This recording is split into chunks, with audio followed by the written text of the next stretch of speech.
வணக்கம் மக்களே. நடிகர் எம்ஜிஆரை பிடிக்கும்னா நம்ம சேனலை சப்ஸ்கிரைப் பண்ணிக்கோங்க. நடிகர் எம்ஜிஆர் அவர்கள் சிவாஜி கிட்ட கடைசியாக ஏதோ சொல்ல ஆசைப்பட்ட எம்ஜிஆர் அது புதஞ்சு போன ரகசியமாகவே போன தகவலை பற்றி தான் இந்த வீடியோவில் பார்க்கலாம் வாங்க. எம்ஜிஆர் சிவாஜி ரெண்டு பேருமே சின்ன வயசுலேருந்தே நாடகங்களை நுழைஞ்சு தான் பின்னாளில் சினிமாவுக்கு வந்தவங்க.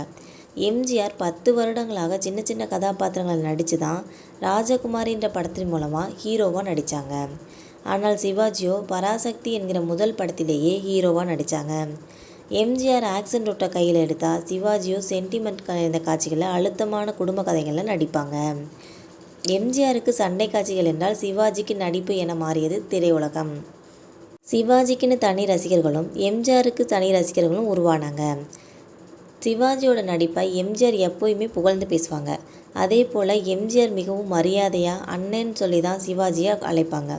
சினிமாவில் போட்டி இருந்தாலும் நிஜ வாழ்க்கையில் அவர்களுக்குள்ளே எந்த மோதலுமே இருந்ததில்லை. ஆனால் அரசியலில் அந்த மோதல் வந்துச்சு. ரெண்டு பேரும் வெவ்வேறு கட்சிகளை ஆதரித்ததால் பொது மேடைகளில் ஒருத்தர் தாக்கி பேசிக்கிட்டாங்க. ஆனால் அது தேவையில்லாத ஒன்றுன்னு எம்ஜிஆரின் மறைவுக்கு பின்னாடி சிவாஜியே உணர்ந்திருக்காரு. இதை அவரே ஒரு மேடையில் பேசியும் இருக்காரு. எங்கள் ரெண்டு பேர்த்தையும் அரசியல் பிரித்து விட்டதுன்னு சொல்லியிருக்காங்க. எம்ஜிஆர் உடல்நலம் குறைஞ்சு அமெரிக்காவில் சிகிச்சை பெற்ற போது அங்கே போய் அவரோட உடல்நலம் பற்றி விசாரிச்சுட்டு வந்தாங்க நடிகர் சிவாஜி அவர்கள். சிவாஜி அங்கே சென்றிருந்த போது, உன்னிடம் ஒரு பொறுப்பை ஒப்படைக்க விரும்புகிறேன், நான் வீட்டுக்கு வந்த பின் என்னை வந்து பாருன்னு எம்ஜிஆர் அவர்கள் சொல்லியிருக்காங்க. ஆனால் அது நடப்பதற்கு முன்னாடியே எம்ஜிஆர் அவர்கள் மறைந்து விட்டார்கள். இதனால் சிவாஜி எம்ஜிஆர் கிட்ட எந்த பொறுப்பை ஒப்படைக்க விரும்பினாங்க என்பது மண்ணுக்குள்ளே புதைஞ்ச ஒரு ரகசியமாகவே போய்விட்டதுன்னு சொல்லலாம். சிவாஜியும் எம்ஜிஆரும் ஒரு நல்ல நண்பர்களாக இருந்தாங்கன்றதுக்கு உதாரணமாக சிவாஜிக்கு ஆக்ஷன் கடை வந்தாலே இதை அண்ணன் செஞ்சால் மட்டுமே சரியாக இருக்கும்னு தயாரிப்பாளர்கிட்ட சொல்லிடுவாங்களாம்.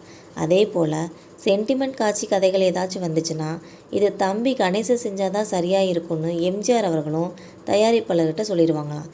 இந்த புரிதல் கடைசி வரைக்குமே ரெண்டு பேருக்கும் இருந்தது என்பது குறிப்பிடத்தக்கது. ஒரு சமயத்தில் தயாரிப்பாளர் ஒருத்தர் எம்ஜிஆர் கிட்ட நீங்கள் சிவாஜி மாதிரி நடிங்க ஒரு படத்தில்னு சொல்லியிருக்காங்க. எம்ஜிஆர் அவர்களும் சரின்னு சொல்லிட்டு பரிசுன்ற படத்தில் நடிச்சிருக்காங்க. ஆனால் அந்த படம் ஓடவே இல்லை, படுதோல்வி அடைஞ்சிருச்சு. அதே மாதிரி சிவாஜிக்கிட்டேயும் ஒரு தயாரிப்பாளர் நீங்கள் எம்ஜிஆர் ஸ்டைலில் ஒரு படம் நடிங்கன்னு சொல்லியிருக்காங்க. சிவாஜி அவர்களும் சரின்னு சொல்லிட்டு தங்கச்சுரங்கம்ன்ற படத்தில் நடித்தாங்க. அந்த படமும் படுதோல்வி அடைஞ்சிருச்சு. இதுக்கப்புறமா ரெண்டு பேரும் அந்த முயற்சியை செய்யவே இல்லை, அவங்கவுங்க ஸ்டைலில் மட்டும்தான் நடித்தாங்க. 60களில் தமிழ் சினிமாவில் முதல் 2 இடங்களில் இருந்தவங்க தான் எம்ஜிஆரும் சிவாஜியும். எம்ஜிஆர் கத்தி சண்டை, வாழ்வீச்சு, அதிரடி சண்டை காட்சிகள்னு போவாங்க. சிவாஜியோ குடும்ப கதை, சென்டிமெண்ட் காட்சி, அழுகை காட்சின்னு நடிப்பாங்க. உங்களுக்கும் நடிகர் எம்ஜிஆரை பிடிக்கும்னா நம்ம சேனலை மறக்காமல் சப்ஸ்கிரைப் பண்ணி பெல் ஐக்கானை கிளிக் பண்ணிக்கோங்க. இது போன்ற டெய்லி அப்டேட்ஸ் உங்களுக்கு வந்துகிட்டே இருக்கும். தேங்க்யூ.